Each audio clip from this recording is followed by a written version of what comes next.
Tabelamento de frete é discutido na sede da Confederação Nacional da Indústria.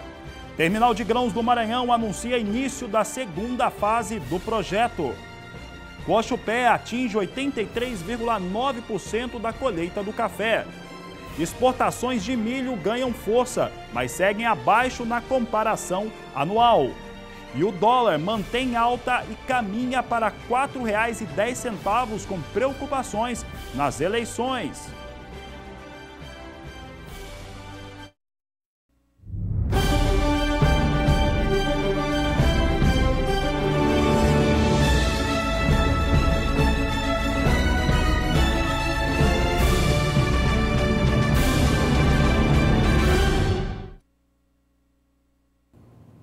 Olá, uma ótima tarde a você. O Agricultura BR começa essa edição falando a respeito de tabelamento de frete.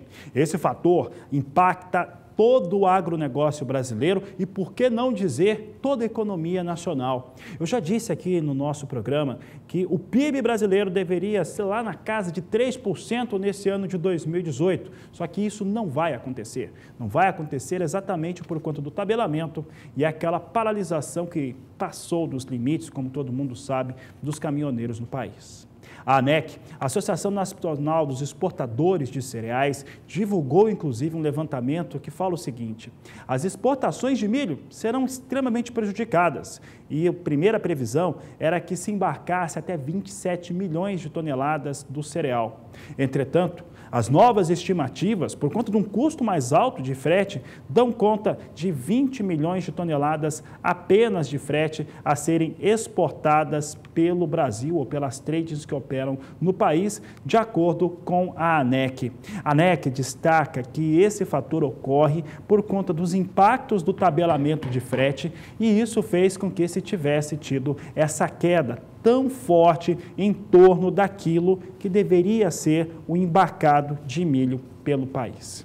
Então, esse é apenas um fator que ilustra o motivo desse dia, esse dia 22 de agosto, ser tão importante para se discutir frete no país. Aliás, como já tínhamos trazido nesta última terça-feira aqui no Agricultura BR, esta quarta-feira é marcada por um importante evento na CNI. Inclusive, nós temos imagens ao vivo de lá da Confederação Nacional da Indústria, onde 8 instituições que são ligadas ao desenvolvimento industrial do agronegócio brasileiro também, estão discutindo o tabelamento. Inclusive, se fala de frete sem tabela, Brasil com futuro. Vamos ver o que está acontecendo por lá agora. Nós temos aqui a Eliana Calmon, que está falando, ela é ex-corregedora da Justiça Brasileira e está falando um pouco a respeito do tema. É importante ressaltar que esse evento, ele discute o tabelamento do frete sobre o âmbito jurídico, sobre o âmbito político e econômico. Ele começa hoje e esse debate não acaba agora. Vamos ouvir um pouco o que a Eliana Calmon fala no momento. Nós temos de ter nomeações que sejam absolutamente fora do contexto político para terem independência técnica e também serem ouvidos, os técnicos ouvirem os impactos sociais da decisão a ser tomada sob o ponto de vista técnico e econômico. Se não for assim, nós teremos uma sociedade sem o mínimo de segurança em relação às soluções governamentais dadas através das agências reguladoras que, em última análise, elas fazem, vamos dizer assim, passam o pente fino naquilo que foi decidido de uma forma mais larga pelo legislador.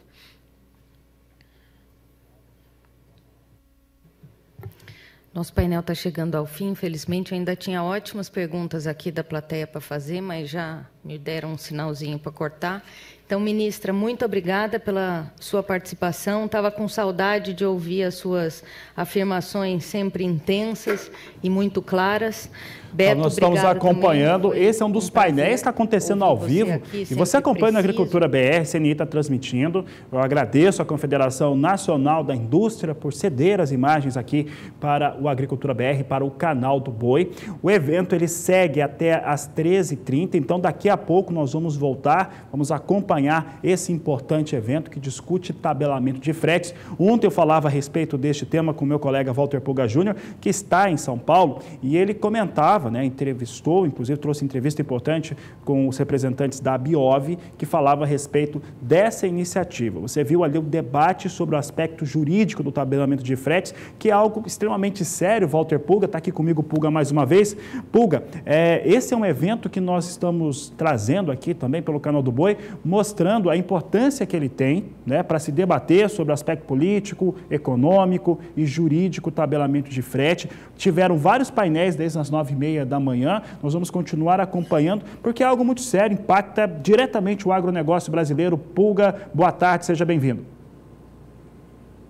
Boa tarde a você, Fabiana, boa tarde a todos. De fato, é um assunto muito importante, porque os estudos mostram que o prejuízo para a economia brasileira pode chegar até a 40 bilhões de dólares. É um prejuízo muito grande, São novos cálculos que são feitos dia a dia, mostram que podemos ter um custo muito mais alto para a economia brasileira, notadamente para o agronegócio. Mas o que ocorre em Brasília é muito importante porque envolve 7 entidades representantes do setor produtivo. Nós temos a CNI, a Confederação Nacional de Indústria, que participa desse evento em Brasília. Nós temos a ABI, a Associação Brasileira da Indústria de Alimentos, que faz a distribuição de alimentos processados em diferentes regiões. É uma situação bem complicada o que nós vivemos no dia a dia com esse tabelamento de frete. Por isso essa campanha agora. Como lembrava ontem o presidente executivo da Biov, Fabiano, o importante é explicar para a população que parte dos custos agora serão maiores para alimentos, para produtos em geral, para trabalhos no agronegócio, em função desse tabelamento de frete. Portanto, é importante entender que vai encarecer e vai mesmo, e mais do que isso, eles querem mostrar que o tabelamento no passado, quando ocorreu no Brasil há 20, 30 anos, quando existia um tabelamento, esse tabelamento foi muito prejudicial à nossa economia. É esse o motivo desse encontro lá em Brasília, Fabiano. É com você. Puga, fica comigo por aqui, porque nós vamos falar agora de dólar, e o dólar hoje já chegou próximo a R$ 4,10 por conta da corrida eleitoral. Vamos ver como é que vem a moeda norte-americana agora. A Agricultura BR destaca, o Puga está acompanhando conosco. Nós temos aqui a moeda norte-americana, neste momento, a R$ 4,08 mais 5, a alta é de 1,19%. Dólar, Walter Puga, está se aproximando aos R$ 4,10. Isso mostra uma clara preocupação com a corrida eleitoral. Puga, o que está acontecendo? O pessoal está bem preocupado em relação ao dólar. O dólar sobe muito no país. Olha, Fabiano, a preocupação do mercado financeiro é que o candidato do setor, aquele candidato que acena com a possibilidade de que a economia possa ter reformas e um avanço, é Geraldo Alckmin. E as pesquisas mostram que Geraldo Alckmin não decola. Isso preocupa o mercado financeiro e causa uma especulação. Para você ter uma ideia, agora, logo pela manhã, quando as negociações começaram, o dólar já subia 0,64%, já passava de R$ 4,06. Chegou a se aproximar aí de R$ 4,77, olha, R$ 4,07, R$ 4,08, mais 77, ou seja, ruma de fato para os R$ 4,10. Agora, o que ocorre nessa pesquisa eleitoral é que ele não há, pelo menos do ponto de vista do mercado financeiro, de quem trabalha com câmbio, de quem trabalha com bolsa, perspectiva de que com o candidato que lidera as intenções de voto, Bolsonaro, Jair Bolsonaro, haja uma reforma efetiva. Então, essa preocupação vai provocar muita alteração no mercado daqui para frente. Para você ter uma ideia, o índice Bovespa também recuava agora há pouco, abaixo de 75 mil pontos. O índice Bovespa é o índice que reflete as negociações na Bolsa, com os papéis das principais empresas brasileiras que têm comercialização em Bolsa. E esse índice recuou aí para a faixa de 74.940 pontos, logo na abertura do mercado. Agora, a perspectiva é de que o dólar se mantenha em alta durante todo o dia de hoje e não deve mudar na próxima semana.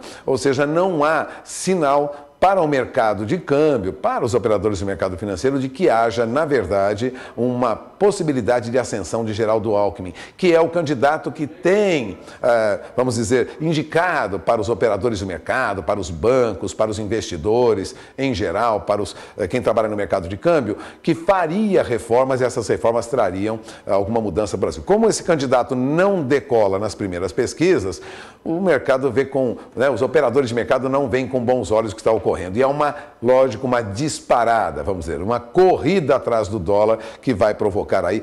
Provavelmente o dólar deve passar de 4,10 nos próximos dias. Não há expectativa de dólar em baixa, salvo uma grande mudança no quadro político. Agora, há preocupações também com um candidato que é o único que apresenta uma rejeição pequena com possibilidade de crescimento, que seria do Haddad, representante do PT, que seria o homem indicado por Lula. Tudo isso causa tumulto no mercado financeiro e já era esperado. É importante ressaltar que toda essa movimentação alta do dólar, queda da bolsa, já era esperado no mercado, agora com o início da campanha eleitoral, que vai para a televisão, Fabiano. Portanto, as perspectivas daqui para frente são de dólar em alta, bolsa em baixa, salvo alguma grande mudança. De olho na informação, você acompanha pelo canal do Boi a evolução dos negócios, mas você, produtor rural, de olho na informação, porque isso pode alterar e muito até outubro o seu negócio. Fabiano?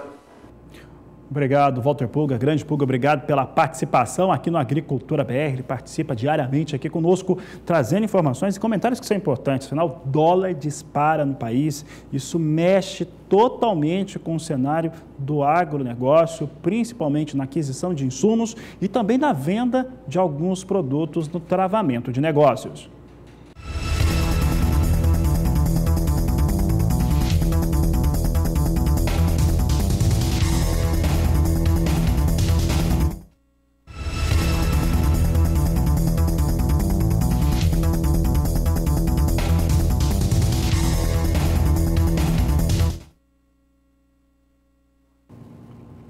Olha, a Agricultura BR vai agora ao vivo até o interior do Rio Grande do Sul, em Santa Maria, porque nós vamos trazer agora um assunto que é bem interessante. Há pouco a gente acompanhava aqui as notícias, as informações e os bons negócios, oportunidades do Canal do Boi na nossa agenda. Agora vamos falar um pouco de carne, sobre técnicas importantes de aproveitamento, também de desossa. Quem vai trazer esses destaques todos aqui no Agricultura BR é a Anelise Nicolodi, que participa conosco ao vivo, direto do estado do Rio Grande do Sul. Será que a Anelise está nos ouvindo? Você vê que ela está toda preparada ali, porque ela está num ambiente, né, que está mexendo com carne, está trabalhando com carne. Se a Anelise estiver nos ouvindo, vou pedir para a nossa produção nos contactar aqui, para trazer aqui com ela esses destaques, uma vez que nós temos aqui a desossa, temos aqui uma série de informações que são importantes em torno aqui da produção pecuária e principalmente dos trabalhos que são feitos com carne. Vamos agora, então, agora tem condição? Vamos então até o interior do Rio Grande do Sul, até Santa Maria. Está a Anelise Nicolodi aqui conosco, agora sim, está posicionada. Olá, Anelise. Anelise entrando ao vivo aqui conosco. E olha, esse é um tema bem interessante, eu estou vendo que você está toda preparada aí para trabalhar com carne, falar um pouco de carne. Como é que é essa atividade que está sendo feita aí? Anelise, boa tarde, seja bem-vinda.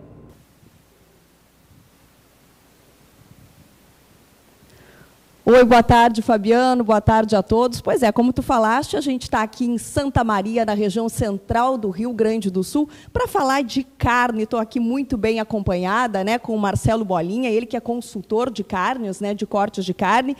E a gente veio descobrir aqui uma nova forma que o Marcelo está trazendo para a construção, ou seja, para o aproveitamento da carcaça. Esse local aqui onde a gente está é a Linguiçaria Premium, né? E esse curso é promovido pela São Balboneiro, né? Então, eles também estão instruindo os seus açougueiros a aproveitar melhor a carcaça. Marcelo, como é que se faz isso? Qual é esse método todo particular que tu criaste? Boa tarde. Boa tarde. A particular são poucos, tá? Na realidade, o método em primeiro lugar, a gente tem que ter uma matéria-prima de qualidade. Tendo a matéria-prima, a gente consegue fazer daí o que sempre a gente fala no resultado final, no consumidor, né? No momento de fazer um corte onde o consumidor vai depois comer assado em churrasqueira ou em forno, ou mesmo numa panela, ou frito, várias formas tem de cozimento, né? E ter um resultado final que não agrade. Então, tira uma pelezinha daqui, tira um nervinho dali, prepara o corte, faz um corte assim, essa deixa a gordurinha, não deixa, até chegar num momento que que fica bom, né? Eu sempre procuro preparar essas carnes para churrasco, e no churrasco é onde elas são mais valorizadas, né? E carne de segunda hoje ficou só o nome, que a nova pecuária que nós temos aí no Brasil não tem como ter esse negócio de carne de segunda. Temos que realmente, o açougueiro tem que ser um artesão das carnes, tem que trabalhar bem a carne e mostrar que a carne, toda ela, é de primeira e fazer ela bem feita. Pois é, tu até criaste um jargão, né, que é essa história de que boi de primeira não tem carne de segunda. Como é que é essa história? Tem a ver com o processo de criação, com a alimentação do bovino, com esse novo olhar para a pecuária brasileira? Tem, eu estava numa palestra já uns 15 anos atrás, onde um senhor, um pecuarista, pegou o microfone, com você está com ele na mão assim, e falou, né? Poxa, mas eu trabalho tão bem, eu cuido tão bem dos animais, a minha propriedade é muito boa, eu cuido demais, eu faço o trabalho perfeito dentro de uma propriedade. Eu não consigo aceitar que praticamente 40% dos meus animais no frigorífico são considerados de segunda. E nisso aí eu criei essa frase, né? E com o tempo eu fui fazendo e tentando aperfeiçoar cada vez mais. E há uns 12 anos, praticamente, nós botamos uma churrasqueira no açougue. E aí sim foi onde a gente fez o maior laboratório de preparos de assado e de cortes de carne. Ia para o assado músculo, ia para o assado pescoço, mas sempre de animais de alta qualidade. E realmente esse pecuarista tinha uma grande razão. Onde tem boi de primeira não existe carne de segunda. Pois é, eu estava prestando atenção aqui no teu curso também, e tu falava que antigamente se desperdiçava a questão da gordura, né? Hoje ela é bem valorizada. Sim, hoje a gordura é uma matéria-prima que ela até está faltando no mercado, né? Porque na produção de hambúrgueres e tal, a gente precisa bastante da gordura. Não é só usado gordura suína, é usado gordura bovina sim, né? Então, o que ia para a caixa antes, né, hoje não vai mais. Hoje realmente ela é separada e ela constitui daí blends, né, principalmente, para a constituição de um bom produto, né?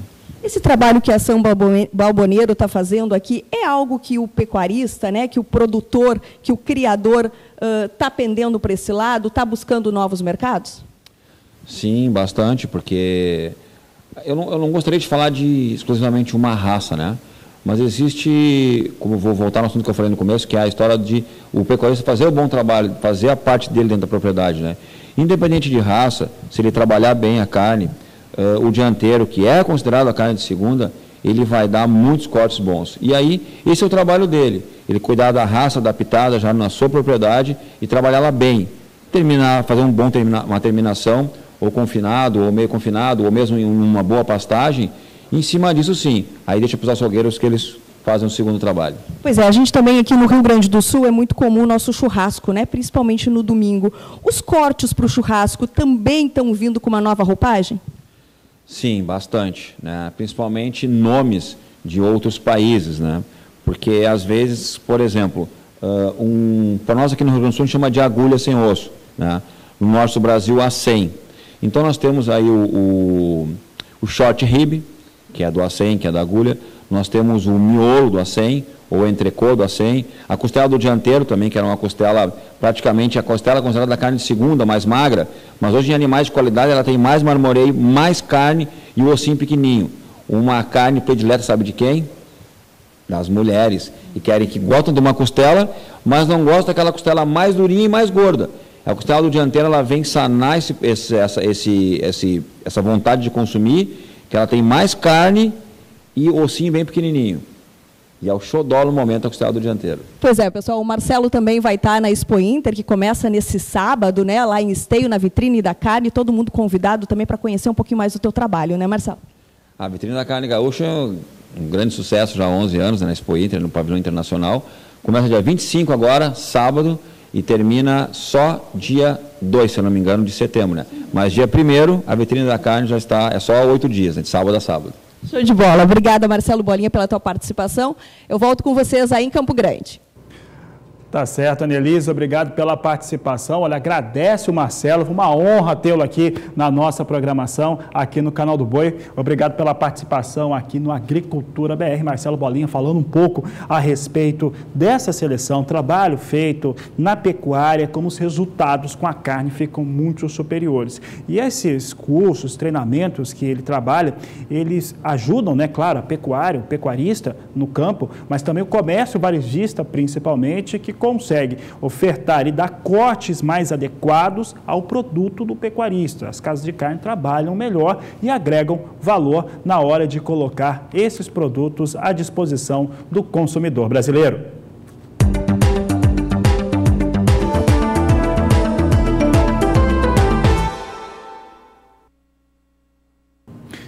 E agora eu falo sobre soja, sobre os valores da oleaginosa em alguns dos principais portos do Brasil. Olha, com essa elevação forte do dólar, não se esperava outra coisa, além de uma recuperação, uma nova alta para a soja negociada nos portos. Eu começo destacando o Porto de Santos, que tem um registro de alta de 1,67% na saca da soja. Veja comigo aqui que no último dia 16, na quinta-feira passada, o valor era de R$ 89,50 a saca de 60 quilos. Atingiu na sexta-feira o valor mais elevado, R$ 91,50.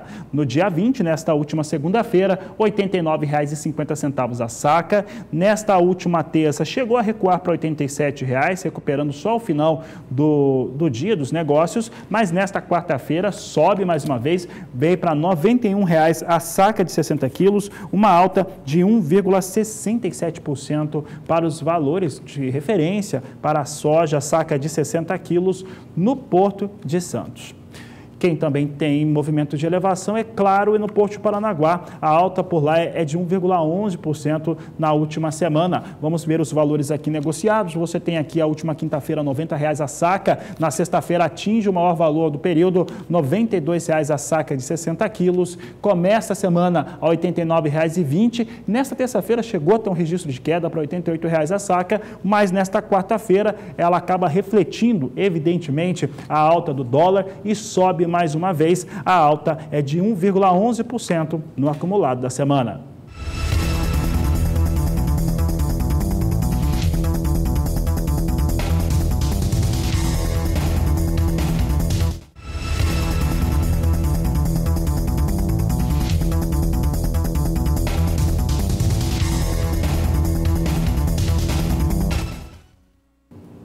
Falamos agora a respeito de clima, porque a temperatura caiu em parte do país, inclusive choveu em regiões que não estavam chovendo, que estava muito seco. Por isso que eu estou com a Juliana Rezende aqui. Olá, Juliana. Juliana, essas chuvas, principalmente parte do centro-oeste, aqui em Campo Grande, choveu, que foi uma beleza, está chovendo até agora por aqui. Continuam nesses lugares, esse frio continua também. Boa tarde, seja bem-vinda. Olá, boa tarde, Fabiano, boa tarde a todos que nos assistem. Olha, continua assim, a gente vai ter uma semana aí de mais áreas de instabilidades atuando no centro e sul do Brasil, porque tem mais uma frente fria que vai conseguir avançar a partir da sexta-feira. Agora, pelas imagens de satélite, é justamente onde a gente vê bastante nebulosidade atuando no Mato Grosso do Sul, São Paulo, Paraná, região sul também. Isso porque hoje tem uma frente fria avançando pelo Brasil central, só que essa frente fria ela conseguiu garantir aí aumento de nebulosidade no estado de São Paulo, chuva no Mato Grosso do Sul e bastante chuva também na região sul. A partir de amanhã, esse sistema ele já vai se afastar e a gente já volta a ter predomínio de tempo mais seco na maior parte da região central brasileira, só que nos próximos dias, conforme a frente fria vai avançar nesta sexta-feira pela região sul, alcançar São Paulo, Mato Grosso do Sul já no final de semana, para os próximos dias até o dia 27, tem previsão então de chuva entre São Paulo, sul de Minas Gerais, Mato Grosso do Sul, incluindo também até a região sul. Só que a diferença é a qualidade da chuva, porque na região sul a chuva é bastante volumosa, frequente, tem potencial para seguir mantendo o solo com bastante umidade, diferente da chuva que consegue chegar entre São Paulo e Mato Grosso do Sul, que é uma chuva mais fraca, mais irregular e que não tem esse potencial de reverter a situação do solo, onde ainda segue um pouco mais seco, como é o caso do norte do estado de São Paulo. Agora, tem previsão então de tempo seco na maior parte da região central brasileira, porque essa frente fria ela só consegue trazer chuva até São Paulo e Mato Grosso do Sul. A massa de ar mais seco toma conta em grande parte da área mais clara do país. Chove ainda no extremo norte brasileiro e na faixa leste da região nordeste. Agora, o grande destaque também para os próximos dias é o frio, que vai ganhar bastante intensidade, principalmente na região sul. Conforme a frente fria se afasta do sul do Brasil, uma massa de ar mais seco vai garantir a intensificação desse frio. E aí, por isso, a temperatura vai cair entre o interior gaúcho, catarinense, até o sul do estado do Paraná, com temperaturas de 2 a 3 graus. tem risco para a formação de geada no interior gaúcho, principalmente podendo afetar algumas áreas de pastagens, e neste final de semana, por conta da umidade da queda de temperatura nas áreas de serra, tem risco até para chuva congelada. Esse frio ele vai conseguir avançar um pouquinho pelo interior paulista, interior também do estado do Mato Grosso do Sul, mas não com tanta intensidade como no extremo sul do país. Agora, a partir da semana seguinte, a chuva vai seguir atuando na região sul, então por lá vai ser mais uma semana bastante úmida e com pancadas de chuva. Já na parte central, entre Mato Grosso do Sul, Centro-Oeste e região Sudeste, as instabilidades perdem força e a massa de ar mais seco acaba avançando cada vez mais por essas áreas. E aí a gente volta a ter predomínio de tempo mais seco. E a expectativa também é de que até o dia 6 de setembro, tempo bastante seco em grande parte da região central brasileira, mas chuva frequente na região sul. Então, um grande destaque para os próximos dias é chuva forte na região sul e também declínio das temperaturas. Enquanto que a chuva também chega entre São Paulo e Mato Grosso do Sul, mas a partir das próximas semanas o tempo seco volta a predominar por grande parte da região central brasileira. É com você, Fabiano. Obrigado, Juliana Rezende. Daqui a pouco a gente volta com mais informações da previsão do tempo. Por aqui eu falo sobre o mercado e falo sobre o mercado da soja, porque soja vem caindo nos Estados Unidos. Se essa era uma semana na qual se nutria algumas expectativas em torno de um melhor entendimento entre China e Estados Unidos sobre o aspecto comercial, o presidente norte-americano Donald Trump já falou que não acredita muito nisso, isso já endurece bastante a situação e soja voltava a recuar. Vamos saber se continua em queda soja na Bolsa de Chicago. Você tem aqui a Bolsa norte-americana registrando queda acima de 1%, queda de 1,3% na posição de setembro, 8 dólares e 62 centos por bushel neste momento. Posição de novembro também vai perdendo bastante, neste momento chega a recuar 1,3%. Janeiro, 8 dólares e 87 centos por bushel, perde pouco mais de 1%. E março, assim como janeiro, a posição perde o piso de 9 dólares o bushel, também vai perdendo aqui 1,1%. É queda forte para os negócios com soja em Chicago nesta quarta-feira. Muito disso refletindo os posicionamentos do governo norte-americano em relação a esse conflito comercial que não cessa com a China. E daqui a pouco no Agricultura BR você vai ter informações a respeito da colheita do café na maior cooperativa do mundo. Aproveite para entrar em contato. Nós vamos para o intervalo, você entra em contato através do nosso WhatsApp. O número é 67996562266. Nós voltamos já.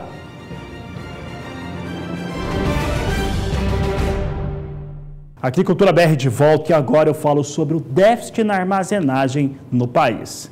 Esse talvez seja o grande gargalo do desenvolvimento do setor do agronegócio brasileiro, apontado inclusive pela FAO em torno da falta que ele faz para o país. Sobre este assunto, o repórter Valdir Pacheco nos mostra agora um pouco das situações que ocorrem no Mato Grosso. Terra boa, clima favorável, tecnologia e grandes áreas. Tudo isso torna Mato Grosso um dos maiores produtores de grãos do Brasil. Com uma história agrícola relativamente nova, o estado revelou ao país e ao mundo sua vocação para a produção de grãos e a cada ano surpreende com números recordes. Líder nacional na produção de soja, milho, algodão e girassol. Tem uma área plantada e que tem crescido ano a ano. Isso acontece porque os produtores rurais, incluindo agricultores e pecuaristas, estão cada vez mais bem informados no que se refere às tecnologias para aumentar a produtividade e a produção. Considerando a margem de segurança da Organização das Nações Unidas, ONU, para a Alimentação e Agricultura, FAO, que é de 20% em cima de tudo que se produz em grãos, em 2018, o déficit de armazenagem deve aumentar 38 milhões de toneladas em Mato Grosso. A falta de locais adequados para armazenar os grãos é um problema que aflige todo o Brasil. O país tem capacidade de estocar até 157,6 milhões de toneladas, o que significa dizer que falta espaço para estocar mais de 32% do que já foi colhido, o que equivale a cerca de 75 milhões de toneladas.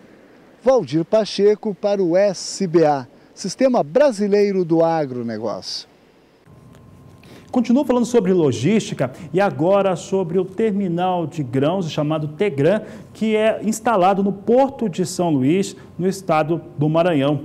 Esse porto ele vai receber uma nova reforma que vai começar agora em janeiro de 2019 e deve ampliar a capacidade portuária em relação aos grãos, que deve ultrapassar a marca de 10 milhões de toneladas. De acordo com os últimos levantamentos, entre agosto do ano passado e julho de 2018, os embarques se aproximaram de 5 milhões de toneladas quando consideramos soja e milho. É o que você agora acompanha no gráfico que foi montado pela equipe do Agricultura BR, trazendo um pouco dessa estrutura que nós temos em relação à soja e milho. São 5 milhões e 400 mil toneladas que foram embarcadas entre agosto do ano passado e julho deste ano.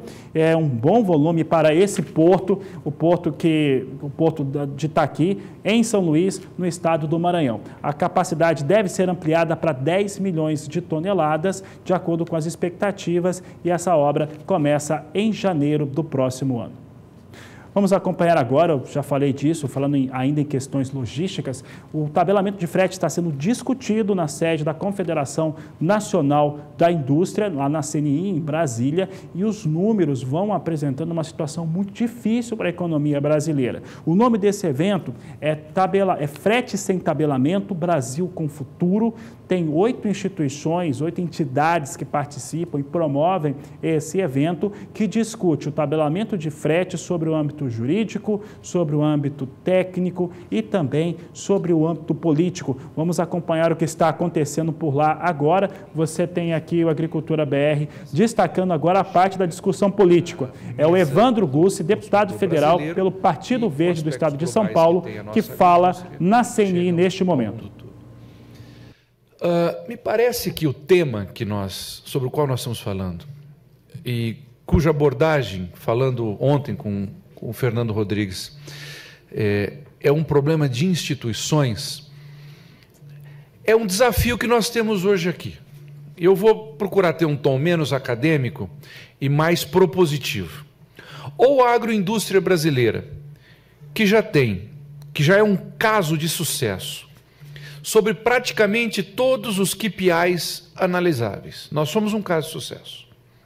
Nós somos um caso de sucesso em preservação ambiental. O Brasil é o país relevante que menos usa terras agricultáveis. 7,6% da área nacional é usada para terras agricultáveis. Ao lado disso, temos uma preservação, segundo dados do CAR, Cadastro Ambiental Rural, de mais de 66%, de cobertura nativa.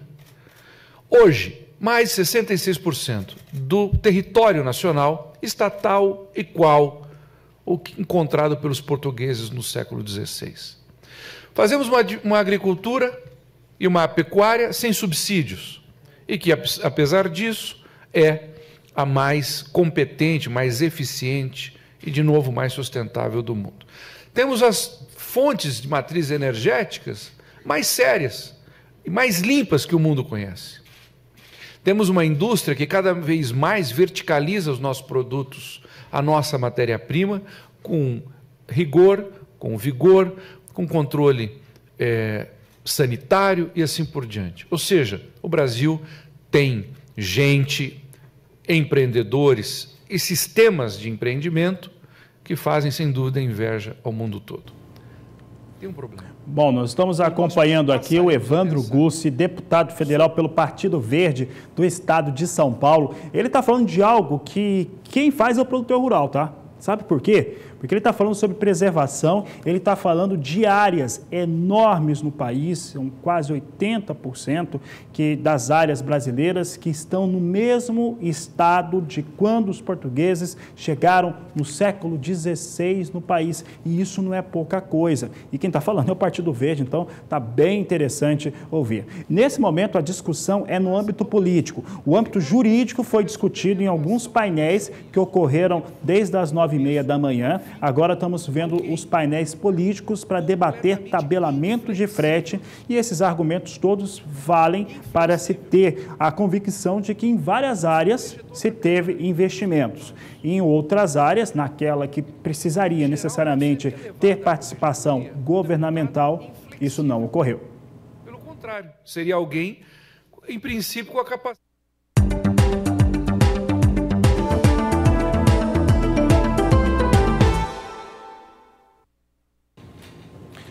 E o Agricultura BR traz em destaque agora a colheita de café. E vamos falar como é que está a colheita do café na maior cooperativa do mundo. Eu estou falando da Cochupé, que chega a 83,9% de colheita, de acordo com o último levantamento apresentado pela cooperativa. Representa ainda atraso frente àquilo que acontecia no último ano para o mesmo período. Vamos acompanhar no gráfico agora como é que vem a colheita da Cochupé comparado com o ano passado e também a média dos últimos 5 anos. Você vê aqui que até o último dia 17 de agosto, até sexta-feira, a colheita da Cochupé vinha a 83,9%, vem com um atraso de pouco mais de 8 pontos percentuais frente ao último ano, quando estava em 92,2%, mas vem com 11 pontos percentuais adiantada frente ao pior atraso que se teve desde então. O pior atraso que se teve na colheita, de acordo com a cooperativa,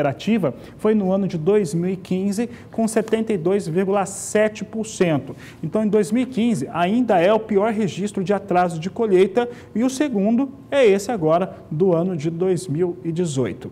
A Cochupé atua em diversas regiões, e principalmente em Minas Gerais, Cerrado de Minas, o sul de Minas e também o estado de São Paulo. Vamos ver agora como é que as regiões onde atua a cooperativa vêm com a colheita. É o que você acompanha conosco agora no gráfico. Você tem aí a Cochupé divulgando que em São Paulo a colheita atingiu 87,9%, no sul de Minas 87,7% e no Cerrado Mineiro 77,3%. Assim vem a colheita, portanto, de café entre os cooperados da Cochupé, maior cooperativa do país, do mundo, no que se diz respeito ao café arábica.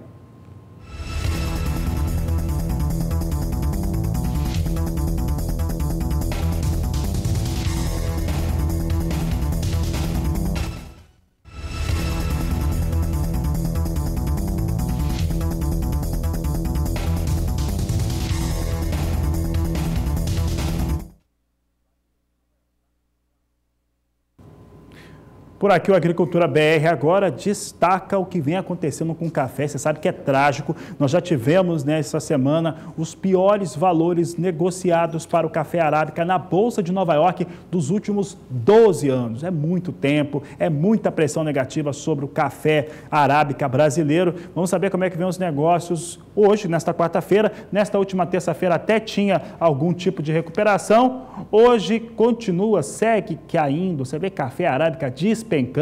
Posição de setembro abaixo de $1 a libra-peso. Dezembro vai perder em breve, a qualquer momento perde o piso de $1, vem com $1 por libra-peso mais 55. Posição de março, $1,03 mais 95 por libra-peso. E maio, $1,06 mais 70 por libra-peso. São os negócios que trazemos aqui com o café arábica na Bolsa de Nova York. Situação continua extremamente complicada, não tem muita tangência de mudança. Essa queda aqui forte reflete a alta forte sobre o dólar aqui no Brasil por conta da corrida eleitoral. Como você já sabe, o cafeicultor não fatura quando o dólar sobe, ao contrário do que acontece com outros produtos, como a soja. E o Agricultura BR vai agora para um rápido intervalo comercial. Daqui a pouco nós voltamos. Vamos falar de leilão judicial e da referência que é o canal do boi nesse tipo de atividade. Então, não perca, daqui a pouco uma entrevista exclusiva feita por Walter Pulga Júnior aqui no Agricultura BR. Nós vamos para o intervalo, mas antes você acompanha as informações dos parceiros do SBA. Com Fosfosal, o meu gado melhorou, o meu lucro aumentou e a vida sossegou. Bem-vindo à segunda temporada do Momento Fosfosal, o multimineral injetável que estimula o seu rebanho nos momentos de desafio da sua propriedade.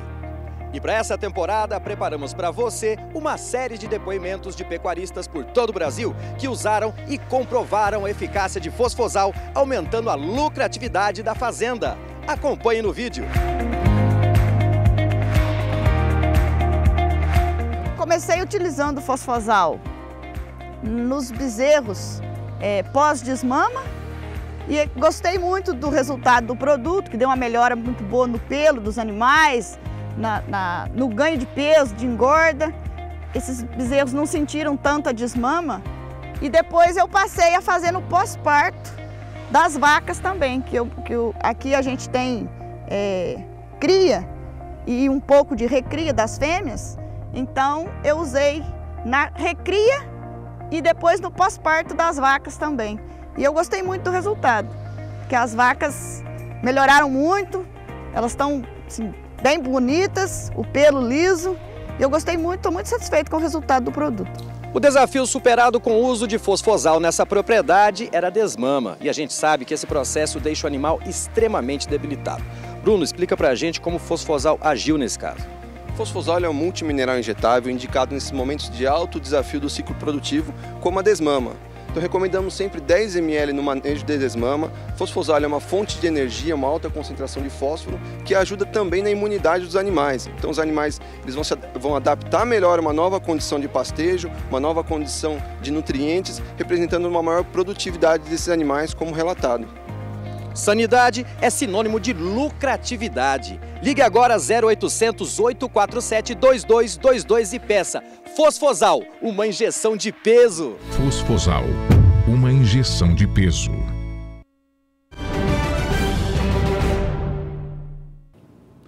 E na próxima semana, em São Paulo, juízes, advogados, promotores, entre outros membros que debatem a questão jurídica no Brasil e em Portugal, vão estar conversando a respeito de recuperação judicial, de leilões judiciais e também de uma possibilidade muito interessante, que é a do produtor rural poder pedir também recuperação judicial. É o que você vai acompanhar agora nessa entrevista que Walter Pulga Júnior realizou com Gustavo Sauer, comentando esse evento da próxima semana.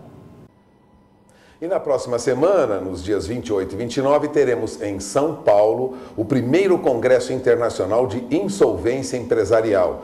Congresso que deve reunir os especialistas, os mais respeitados especialistas em assuntos que envolvem recuperação judicial de empresas e falência de empresas.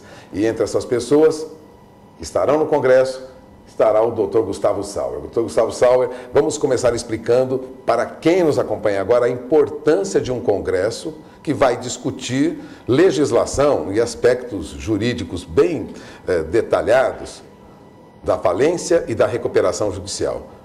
Qual a importância desse congresso? Bom, Pulga, é de suma importância porque nós vivemos um momento aqui no país peculiar, né, de crise econômica, em que a todo momento que você se depara com uma empresa em dificuldade financeira. É algo que faz parte do seu dia a dia. Se não ocorre como você conhece alguém que está com um problema financeiro, ou uma empresa na qual você comprava ou que você entendia como se fosse sólida e que, diante de toda essa conjuntura, enfrenta dificuldades. E a legislação própria, né, para tratar desse tipo de situação, e esse congresso vem exatamente para, estando voltado para a pessoa comum, que não seja o empresário, que não seja exatamente ligado ao meio jurídico, mas também aos operadores do direito, juízes, advogados, para tratar de questões atuais relativas à recuperação judicial e a falência. E campos os mais diversos. Então, a ideia do congresso não é ser um congresso teórico, mas sim trazer questões práticas faladas e tratadas de forma informal para o pessoal que está dentro do meio. Bom, nós temos empresas dos mais diferentes setores envolvidos com problemas de ou recuperação judicial ou falência, como dizemos sempre, né? Empresas que faliram. Nós temos dificuldade para andar rapidamente com esse processo. O que vai ser discutido nesse congresso que traria maior rapidez para resolver problemas como esses de falências que ficam anos e anos caminhando na justiça? Então, nós temos uma lei que, em termos de direito, é relativamente nova, né? A nossa lei é de 2005, nós tínhamos antes um diploma de 1941. E essa lei, como toda lei nova, ela vem com o objetivo de melhorar as coisas, mas no andar da carruagem você vai se defrontando com problemas, o que é natural, né, em qualquer ramo do direito e qualquer legislação. E o Congresso vem, nesse momento, exatamente para tratar e oferecer, apresentar propostas de melhoria da própria lei, né? Que nós temos um projeto que agora está parado, né? Momento de eleição, de revisão da lei diante dessas questões. Ou seja, uma nova atualização. Exatamente, essas questões que ou não foram previstas ou a solução apresentada pela lei não é satisfatória. E também para tentar fazer com que a nova legislação abarque, né, essas ideias e como o direito é algo vivo, né, apesar de ter aquela aparência do tradicional, ele tem que acompanhar a sociedade. Então, para renovar esse debate nesse momento em que, infelizmente, por conta das eleições, a lei está parada, e tratar de questões pontuais importantes que o empresário, o operador de direito ou o advogado enfrenta a todo dia nos ramos mais diversos. Então, nós vamos tratar tanto do setor da construção, incorporação, como do setor do agronegócio. Nós temos aquela questão que está em discussão e já tem sido, inclusive, aceita, porque o produtor rural, muitas vezes, ele não está, ele é pessoa física, ele não está registrado, não tem empresa, não está registrado na junta comercial. Mas ele pode requerer uma recuperação judicial? Então, atualmente já está se entendendo, nós temos decisões entendendo que é possível e que ele tem que se registrar, mas o mais importante na junta, né? Mas o que é mais importante, ele fazer a demonstração da efetiva atuação como produtor rural. É uma questão controversa, ainda alvo de debates, e que a nova legislação, se possível, seria melhor que ela tratasse dessa questão de forma mais clara. Mas o produtor rural, de pessoa física, que estava antes desamparado, agora, em razão de decisões do tribunal, constituições doutrinárias e tudo, já pode saber, vamos torcer para que não ocorra, mas se ele estiver com uma situação de dificuldade, pode procurar um advogado, pode se aconselhar que há uma solução jurídica, porque o direito, mesmo quando não existe uma lei, o direito tem que ser sempre tutelado, sempre existirá uma forma, um meio de se tutelar esse direito. E o que está ocorrendo no setor do agro é exatamente esse. Bom, vamos lembrar que o Dr. Gustavo Sal é um dos palestrantes, né, deste evento e vai contar para a plateia, para os congressistas, a experiência que vivenciou com a Fazendas Reunidas Boi Gordo, cujos leilões de propriedade, de bens, foram feitos através do Canal do Boi. Foi um caso especial que merece ser apresentado em congresso, doutor? Sem dúvida, Puga. Foi um caso difícil, era uma propriedade no tamanho da mancha urbana da cidade de São Paulo, com acima de 130 mil hectares, na divisa com a Bolívia, e que nós enfrentávamos questões possessórias, questão da própria insegurança da pessoa que se interessa em comprar um imóvel, porque há aquele estigma, a empresa falida. Na verdade, é uma forma mais segura de se comprar uma propriedade, exatamente comprar de uma empresa falida, né? Uma vez que... Mas não é assim que sempre se enxerga a situação. Exatamente, porque no momento que a empresa fale, suspende-se todas as cobranças com relação a ela, e só o juízo da falência que analisa as cobranças e cuida dos ativos. Então, e quando você coloca à venda aquele imóvel vem limpo, como se fosse uma aquisição originária da propriedade, como se criou-se aquele título, é o primeiro título e você é o primeiro, não tem risco de ter um vendido para o outro, ter tido esse problema. Ou seja, a justiça assegura um uma propriedade limpa. Exatamente. E para a pessoa, para o leigo entender isso, então houve um trabalho que nesse sentido foi muito importante, a parceria do Canal do Boi, em cooperação com a administração judicial, com o juízo, com o Ministério Público, que teve uma atuação proativa, muito importante, e com parceria com a Casa Leiloeira. Então, dessa forma, nós fizemos uma divulgação ampla de questões como funciona um leilão, qual é o meu risco, e também, como era uma propriedade enorme, o que nós fizemos? Nós, contando com uma equipe multidisciplinar, porque hoje o administrador judicial tem que contar com equipes de especialistas de diversos setores, porque você pode, quando muito, ser um fraco clínico geral, mas você nunca tem que ter uma visão geral do negócio. De toda. Mas é necessário contar com especialistas, né, e atrás dos melhores nesse setor. Então, nós fomos atrás de uma empresa de consultoria que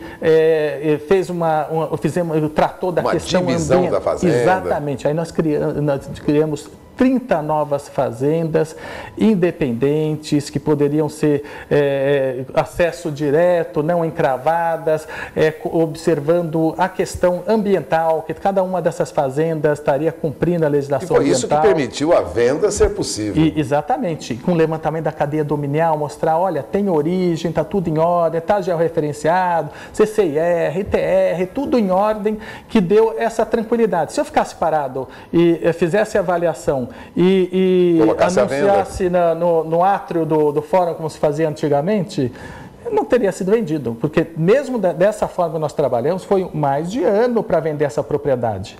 Então, por isso, em razão dessas dificuldades, em razão desse aprender com a bicicleta andando e que nos faz melhores para os futuros casos, que eu gostaria de, no Congresso, expor essas dificuldades e apontar soluções, e que essa situação ocorreu lá, mas o Brasil não é... Propriedade de 130 mil hectares pode impressionar o pessoal de São Paulo, mas o pessoal do agro é uma senhora propriedade, mas não é...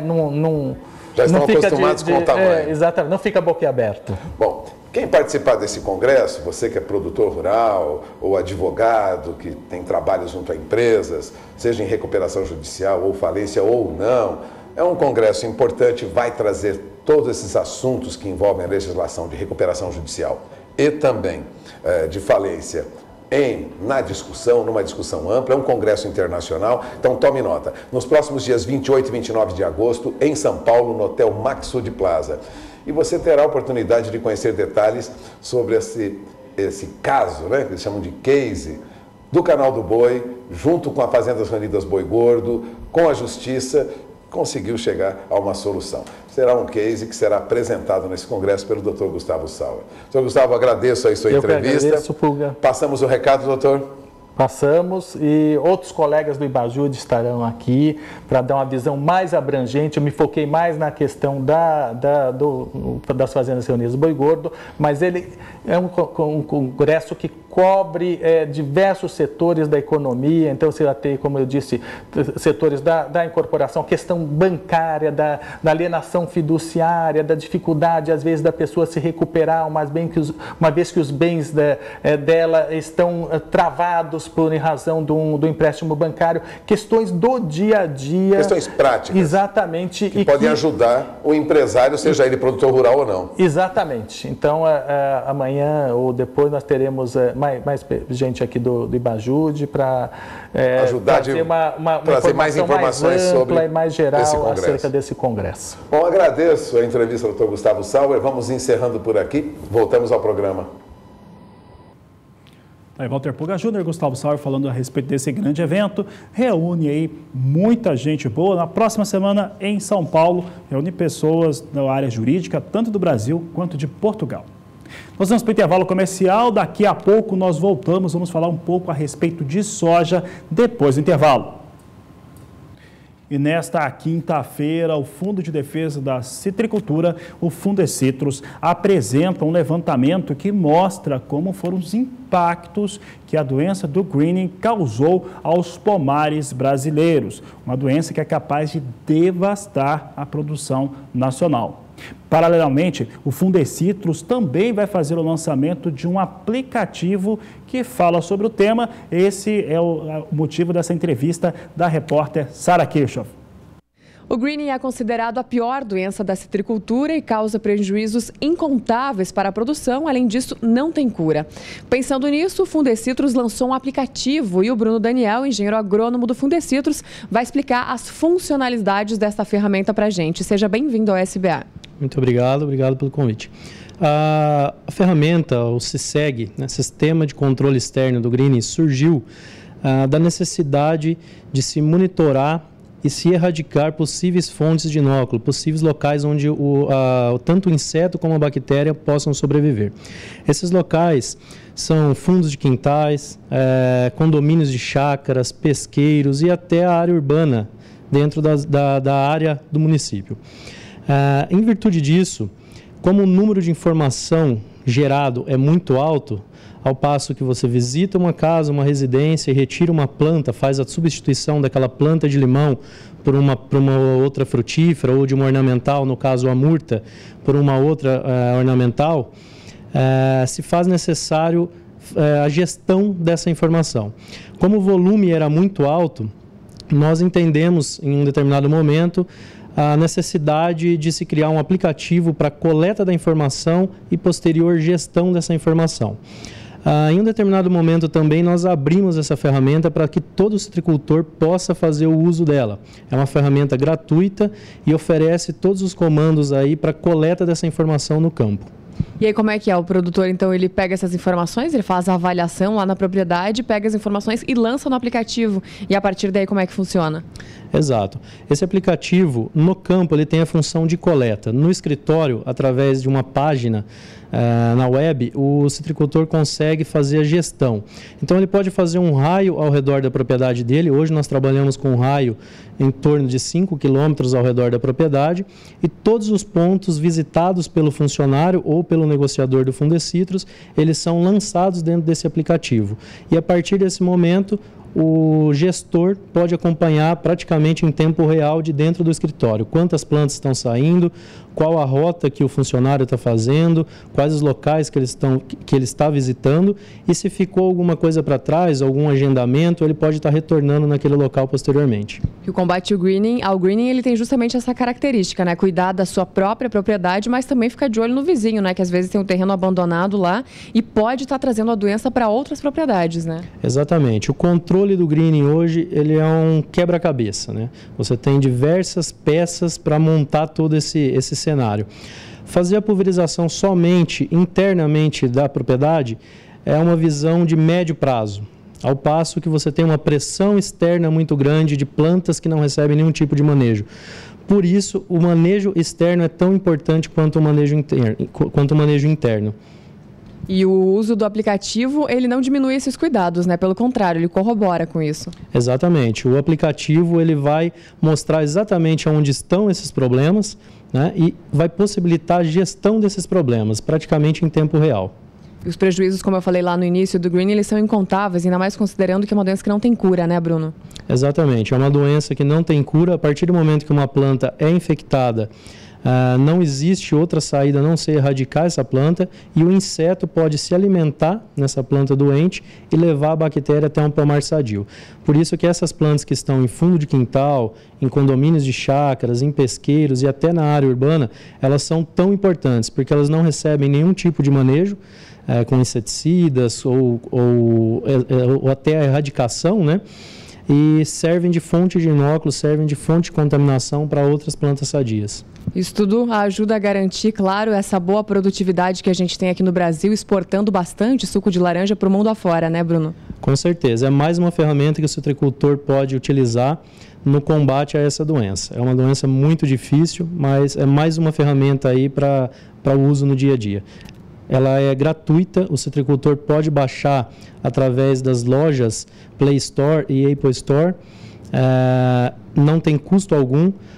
No momento que ele faz o download desse aplicativo, ele deve entrar em contato com o Fundecitrus para solicitar um usuário e senha. E a partir desse momento ele pode utilizar sem custo algum.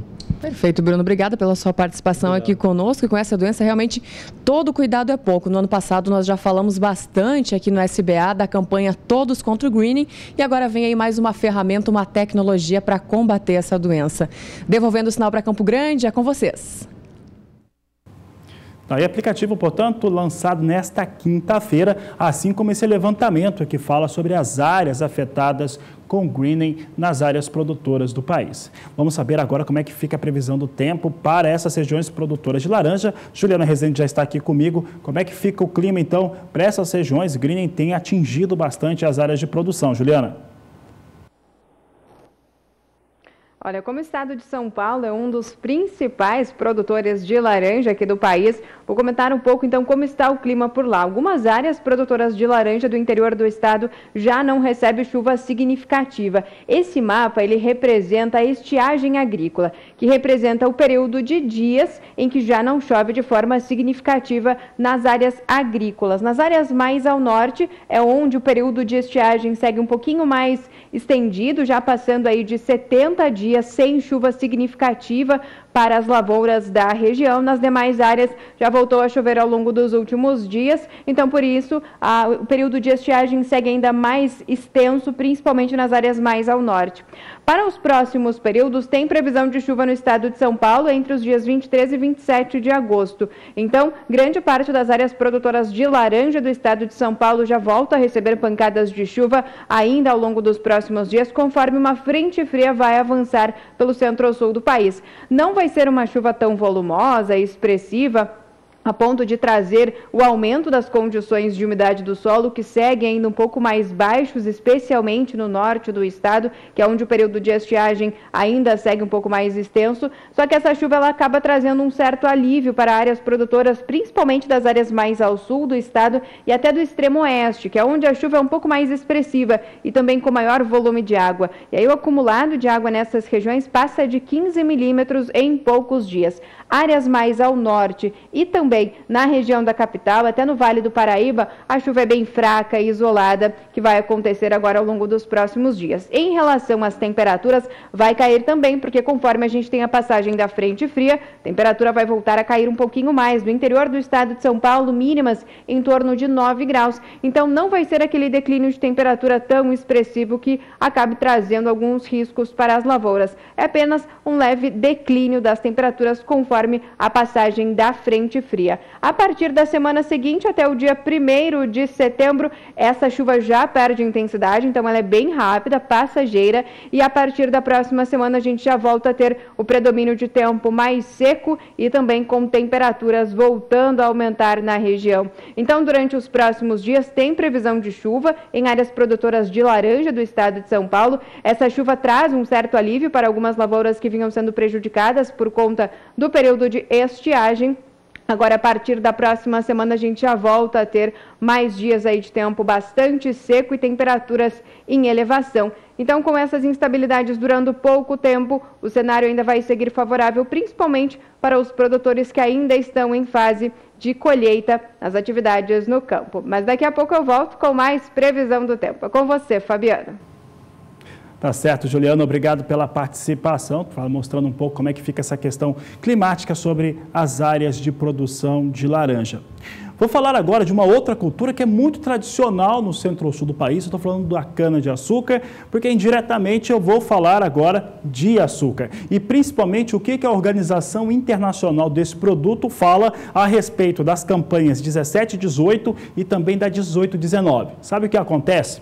Uma safra recorde atrás da outra. Produção de açúcar internacional segue com escala de alta, então tem muito açúcar disponível no mundo. Esse é o resumo dos dados que eu vou mostrar agora da Organização Internacional do Açúcar, que mostra recordes de produção em 2 safras seguidas, e é por isso que o açúcar despenca em Nova York. Vamos saber então como é que vem aqui as estimativas de produção. Você tem aqui os dados pessoal colocou ali o gráfico, não tá correto ainda, mas o que acontece? Nós temos duas safras recordes seguidas, a 17-18 e também a 18-19. É o que nós acompanhamos agora. Você tem aqui a safra 17-18 com uma produção estimada em 184 milhões e 70 mil toneladas. Ela já está bem definida, por isso que já se fala que ela é recorde, é o que mostra o relatório trimestral Market Outlook. E a temporada 18-19 com 185 milhões 210 mil toneladas. Portanto, uma safra recorde atrás da outra, de acordo com a Organização Internacional do Açúcar. Quando nós olhamos o fator de produção, você vê que tem muito açúcar, está crescente essa produção, é o alimento mais barato do mundo, de acordo com muitos analistas. A demanda cresce de uma safra para outra, mas ela ainda é bem abaixo daquilo que está sendo produzido de açúcar. É isso que traz esse desbalanceio sobre os valores praticados no cenário internacional. Veja comigo então como é que fica a demanda. Agora nós trazemos um gráfico de demanda para as duas campanhas, de acordo com a Organização Internacional do Açúcar. A 17-18 com 175 milhões 570 mil toneladas, a 18-19 com 178 milhões 460 mil toneladas. Essa é a situação que se tem sobre a demanda internacional do adoçante. Você observa aí uma diferença de pelo menos 15 milhões de toneladas a mais de açúcar sobrando de uma safra para outra, isso sem contar os estoques de passagem da safra anterior. E o Agricultura BR vai para um rápido intervalo comercial. Daqui a pouco nós voltamos, trazemos mais informações, principalmente sobre soja para você. Você aproveita para entrar em contato conosco, você entra em contato através do nosso WhatsApp, o número é 679-9656-2266. E trazemos de destaque agora a sua participação no programa. É o Agricultura BR Responde.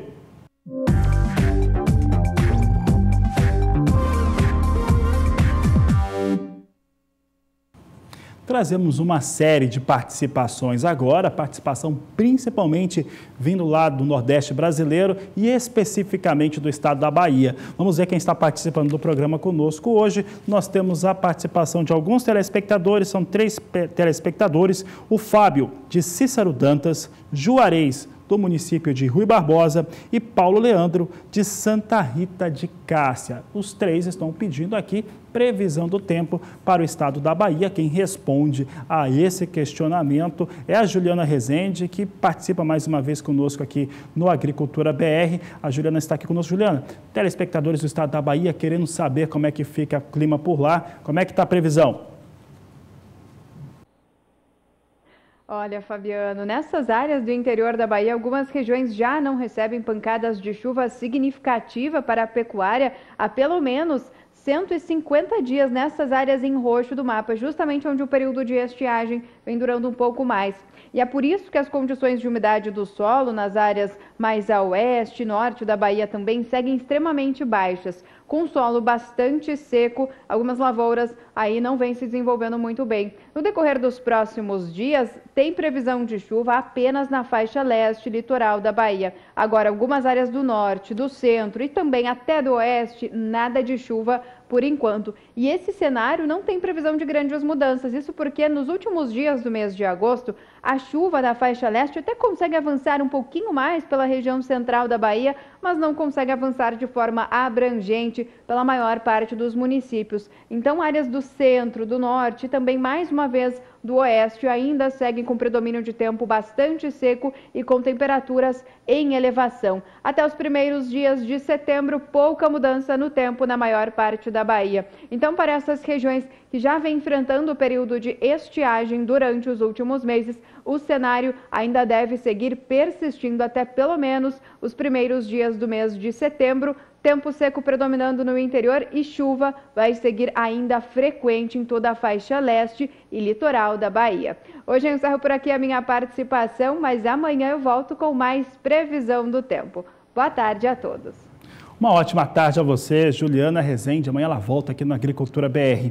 Nós estamos chegando nos momentos finais do programa de hoje, desta quarta-feira, desta edição do meio-dia, claro. Voltamos às 17h20, mas antes você acompanha conosco como é que vem dois elementos importantes, soja e dólar aqui no Agricultura BR. Vamos ver como é que vem os negócios com soja na Bolsa de Chicago. Vinha perdendo mais de 1% há pouco. Você tem aqui essa queda, vai se expandindo, está em 1,3%, 1,2%. O recuo, nenhuma posição na marca de $9, setembro 8,62, novembro $8,74 o bushel, janeiro 8,87 e março a $8,89 por bushel. Por último, destaco o dólar comercial, hoje já chegou próximo a R$ 4,10, os efeitos da corrida eleitoral trazendo o dólar, jogando o dólar lá em cima. O último momento que nós trouxemos na abertura do programa estava R$ 4,08, acompanha a moeda norte-americana, agora negociações no Brasil, você tem o dólar ainda a R$ 4,08, agora R$ 4,08 mais 5, alta de 1,2% para a moeda norte-americana. Com essas informações, essa edição do Agricultura BR fica por aqui. Nós voltamos logo mais a partir das 17h20, porque você já sabe, este é o Agricultura BR, a inteligência e a transparência do agronegócio, sempre com você. A todos uma ótima tarde e até mais.